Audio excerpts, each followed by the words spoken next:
Welcome to day 78 of 100 Days Heart Challenge. ৰাতিপুৱা সোনকালে শুই উঠি মৰ্ণিং ৱাকৰ বাবে গৈছিলোঁ।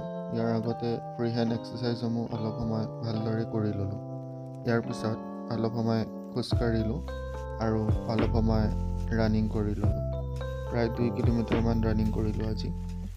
উভতি আহি চাটটো এগিলাচ খালোঁ। ইয়াৰ পিছত শ্ৰীমতীক বাছত উঠাবলৈ গৈছিলোঁ। এয়া বাণীপুৰ ষ্টেচনৰ ওচৰত বাছত উঠাই ঘৰলৈ উভতি আহিলোঁ। গা পা ধুই ভগৱানক সেৱা জনালোঁ আৰু মৰ্ণিং ব্ৰেকফাষ্ট কৰি বিদ্যালয়ৰ বাবে যাত্ৰা আৰম্ভ কৰিলোঁ। আজি বিদ্যালয়ত বাৰ্ষিক ফলাফল ঘোষণা কৰা হৈছিল।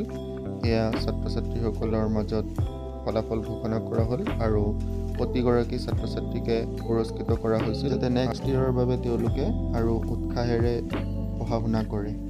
ঘৰলৈ উভতি আহি দুপৰীয়াৰ আহাৰ গ্ৰহণ কৰিলোঁ। এয়া দুপৰীয়াৰ আহাৰ। সন্ধিয়া য়োগা ক্লাছলৈ গৈছিলোঁ। প্ৰায় 1 ঘণ্টামান যোগাভ্যাস কৰি ঘৰলৈ উভতি আহিলোঁ। আজি ভাগৱত গীতাৰ 14দশ অধ্যায়ৰ 8টা শ্লোক পঢ়িলোঁ আৰু ইয়াৰ অৰ্থসমূহ ভালদৰে বুজি ল'লোঁ। আৰু এয়া হ'ল আজিৰ চেল্ফি। ধন্যবাদ।